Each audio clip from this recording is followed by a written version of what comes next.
मोहित जी मुंबई से। राधा वल्लभ सिंह। श्री हरिवंश महाराज जी, आपके चरणों में कोटि कोटि प्रणाम। महाराज जी, इनका प्रश्न तो लंबा चौड़ा है। इसमें कहना चाह रहे हैं कि इनके पिताजी अत्यधिक तामसिक और जिद्दी स्वभाव के व्यक्ति हैं। अभी महाराज जी पहले तो तामसिक थे, फिर क्या पीछे कुछ एक्सीडेंट हुआ, अभी वो बेड पे आ गए, अभी वो अपनी तामसिक खान पान नहीं छोड़ रहे और ना ही बात मानते हैं, गाली देते हैं, ग्लोज करते हैं, जो भी है। ये देखकर इनको गुस्सा आता है और गुस्से से कुछ खरी खोटी सुना देते हैं, नहीं। फिर पश्चाताप होता है कि मैंने हाँ, ऐसा क्यों किया, नहीं। मेरी भक्ति का नाश हो रहा है। महाराज जी अभी हाँ, इनका क्या कर्तव्य है? हाँ, इनका कर्तव्य है, बिल्कुल उनको प्रभु की तरह मानो। वो जैसे भी बर्ताव करें उस पर आपको नहीं देखना। आपका क्या कर्तव्य है ये आपको देखना है। जैसे आप चरण दबा रहे हो और वो आपको गाली बक रहे हैं, आपको बिल्कुल चुपचाप, आपके सारे कर्म बंधन नष्ट हो जाएंगे। आप बस अंदर से धैर्यवान बने रहिए। उनके कटु व्यवहार, कटु वचन, इस पर आप प्रभावित मत होइए। इस समय आपकी परीक्षा का समय है। आज अगर आप अंतिम सेवा कर ले गए उनकी, तो ऐसी यज्ञ हो गई जो अश्वमेध यज्ञ, राजसूय यज्ञ से भी बढ़कर है। माता पिता भगवान का स्वरूप है। हाँ, उनका रुद्र व्यवहार है, रुद्र व्यवहार है, प्रतिकूल व्यवहार है। चार लोग उनसे मिलने जो आएंगे तो तुम्हारी निंदा करेंगे। तुम चाहे जितनी सेवा करो तुम्हारी निंदा करेंगे, ये ऐसा, ये ऐसा, ये ऐसा, ऐसा करेंगे, वैसा। आपको कुछ नहीं सुनना। आपको बिल्कुल वैसे अगर निर्वाह कर ले गए तो वो और आप दोनों के बीच में एक ईश्वरी शक्ति है, वो आपको देख रही, वो निहाल कर देगी। वो भले अपनी संपत्ति किसी को दे भी दे तो भी हाथ नहीं उठाना। वो जो संपत्ति देगा उसमें तुम निहाल हो जाओगे। वो कहां से देता है? वो अनेक ब्रह्मांडों की रचना किसी के सहयोग से की है क्या? अपने आप से, अपने आप में की है। वो कब कैसे कृपा कर देगा। हमारी तो प्रार्थना यही हाथ जोड़कर कि आपको बस ऐसे सेवा करनी, अपने कर्तव्य की तरफ देखकर, उनकी तरफ नहीं। देखो, सेवा का स्वरूप यही होता है, आम शून्य जीवन। सेवा तभी सफल होती है। गुरुपद पंकज सेवा, तीसरी भक्ति अमान, मान रहित होकर सेवा करना। अब हम क्या करते हैं? सेवा तो करते हैं पर हम उनका कर्तव्य देखते हैं कि इतनी सेवा करने पर इनका कर्तव्य क्या होता है। कम से कम ठीक से तो चलो, जो हम तुम्हें अच्छा खवाएं पिए उसे तो खा पी लो, मनमानी मत करो। ऐसा नहीं होगा, वो आपके प्रतिकूल चलेंगे। और अगर आप जीत गए तो निहाल हो जाओगे। बात पकड़ लो, ठाकुर जी हैं उनके हृदय मंदिर में, वो गाली भी बक सकते हैं। एक बार बड़ा प्रसंग है पर उसे हम सारांश में बता रहे हैं। भगवान बृहस्पति जी के बड़े भाई संवर्त ऋषि बड़े सिद्ध महापुरुष थे। तो मरुत जी ने यज्ञ ठानी, 100 यज्ञ, और जो 100 यज्ञ कर ले पूर्ण, वो देवराज इंद्र की पदवी का अधिकारी हो जाता है। देवराज इंद्र बड़े परेशान हुए, तो उन्होंने बड़ी चतुरता करके वशिष्ठ जी जो उनके कुल गुरु थे उन्हीं को निमंत्रण किया यज्ञ के लिए कि आप हमारी यज्ञ कराइए। अब उनके आगे समस्या हो गई। मरुत जी ने वर्ण किया था, देवराज इंद्र ने आकर आज्ञा कर रहे हैं। तो मनुष्य से सर्वश्रेष्ठ देवता, देवताओं में श्रेष्ठ देवराज, तो वशिष्ठ जी ने इस कारण उनकी आज्ञा नहीं टाली। मरुत से साफ जवाब दे दिया कि अब हम तुम्हारी यज्ञ नहीं करा पाएंगे। अब वो बड़े उदास कि अब किसके पास जाऊं? हमारे कुलगुरु तो वशिष्ठ जी जैसा आचार्य कहाँ मिलेगा। तो देवर्षि नारद जी आ गए। जब कोई धर्मात्मा संकट में होता है तो महात्मा का संग दे दिया जाता है। अब देवर्षि नारद जी से अपनी मन की बात पूरी रखी, तो उन्होंने कहा हम आपको बताएं, पूरा दैवी सिस्टम हिल जाएगा, ऐसे हम महात्मा का परिचय बता रहे हैं।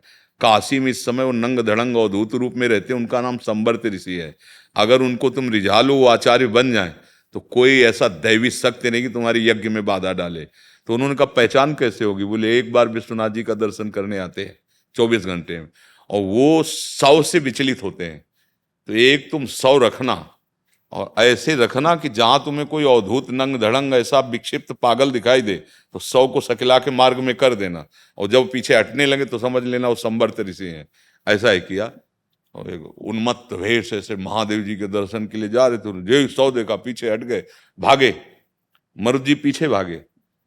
वो थूक रहे थे, कंकड़ पत्थर मार रहे थे, लघु शंका करके ऊपर उनके फेंक रहे थे। वो नारद जी ने पक्का कर दिया था हिलना नहीं। भाई पीछे जब एकदम एकांत में गंगा किनारे पहुंचे तो उन्होंने कहा क्या चाहते हो? बोले मैं सब जान रहा हूं, त्रिकालदर्शी हूं, मुझे पता है तुम महाराज मरुत हो यज्ञ का, क्या चाहते हो? बोले आचार्य पदवी पर बैठालना आपको चाहता हूं। बोले ध्यान रखना, जब मैं आचार्य पदवी में बैठूंगा उस समय देवराज इंद्र हर उपाय करेगा मुझे आचार्य पदवी से हटाने के लिए। तुम्हें तुम्हें वशिष्ठ जी को भी वापस दे देगा, सब कर सकता है, लेकिन अगर हटा दिया तो भस्म मैं कर दूंगा, और अगर हटाया नहीं तो किसी की ताकत नहीं कि यज्ञ में विघ्न डाल सके। उन्होंने कहा मैं वर्ण करता हूं। जो ही ये बात खबर पहले कि संवर्त ऋषि आ रहे हैं यज्ञ कराने के लिए, अब देवराज इंद्र तो घबरा गए। अग्नि देवता से कहा जाओ और सामने से जाके संवर्त ऋषि को मना करो और कह दो मैं आहुति पहुंचाऊंगा ही नहीं, क्योंकि ये काम तो अग्नि देवता को होता है। अग्निदेव जी ये सामने गए, उन्होंने कहा आपसे प्रार्थना है ऋषिवर, आप इनकी यज्ञ से हट जाएं आचार्य पदवी से। नहीं मैं आहुति नहीं पहुंचाऊंगा। बोले तुम्हारी सामर्थ्य क्या है? मैं मंत्रों के अधीन करके तुम्हें भस्म कर दूंगा अगर आहुति नहीं पहुंचाओगे। अग्नि देवता को कहा तो जानते हो, फिर देवराज इंद्र वज्र लेकर प्रकट हो गए। जब अग्नि देवता गए, बोले महाराज उस महात्मा के आगे मेरी बस नहीं, वो कह रहे तुम्ही को भस्म कर दूंगा। तो देवराज इंद्र स्वयं आए और मरुत से कहा यज्ञ नहीं करोगे, और वज्र ऐसे हाथ में लेकर प्रहार करें। संवर्त ऋषि ने ऐसे ही रोक दिया और कहा जब तक यज्ञ हो तब तक ऐसे ही खड़े रहो देवराज इंद्र। तब उन्होंने प्रार्थना की कि कब तक खड़ा रहूंगा, बहुत दर्द होगा हाथ में, इसलिए आप अपनी यज्ञ करो। तो देखो अगर आप निष्ठा पे हो तो सब बदल जाएगा। जैसे भगवान की कृपा नहीं तो आपको यहां भेजा है, तो बस अपने पिता में भगवान को देखो, वो गाली दें उनकी सोच फेंकना पड़ेगा, उनकी ये सब मलमूत्र फेंकना पड़ेगा, बहुत धैर्यपूर्वक। इतनी बड़ी पूजा हो जाएगी प्यारे, हमारी बात समझ लो कि वो साधना कभी जीवन में कर नहीं सकते जो तुम्हें वो फल मिलेगा। उनके हृदय में बैठा भगवान है, ये बाहरी माया का नाटक है। बस चुपचाप हिम्मत करके जाना कि अब गाली सुनना है, सब कुछ सुनना है, बस हमको इनकी सेवा करनी है। बस अगर निपटा ले गए तो बहुत बड़ा लाभ मिल जाएगा।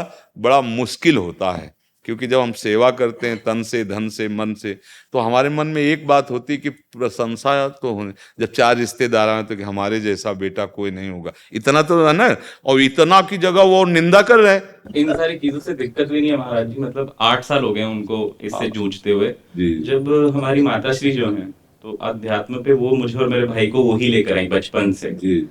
जब उन्हें गाली देते हैं ना तब नहीं, बहुत किसी वो लगती कुछ है। भी कुछ नहीं, अपने कर्तव्य को देखो, अपने कर्तव्य को बिल्कुल नहीं। माता श्री के लिए भी कुछ ना बोले उन्हें। अब वो मार तो सकते नहीं, नहीं बिल्कुल। तो फिर चिंता क्या कर पड़े पड़े बोल ले तो क्या चला जाएगा। आप अपने कान बंद रखो और माता जी को समझा दो कि देखो स्थिति उनकी ऐसी है, और वो माँ है और वो उनकी अर्धांगिनी है, वो सहने में आपसे ज्यादा प्रवीण है, तभी आपको अध्यात्म की तरफ भेज सकती है। जो माँ सहनशील और विवेकवान होती है वही अपने पुत्र को अध्यात्म का मार्ग दिखाती है। अन्यथा तो माता पिता बालकें बुलावें, उदर भरे सोई जतन सिखावें। तुम कैसे पेट भर लो, कैसे विषय भोग लो, इतनी शिक्षा दी जाती है। तो धन्य है आपकी माँ को। आप ऐसा न सोचे कि वो माँ को गाली देते तो हम फिर उनकी, नहीं नहीं, बिल्कुल नहीं। अवसर आया है, बढ़िया सेवा कर लो, भगवान ही है जी।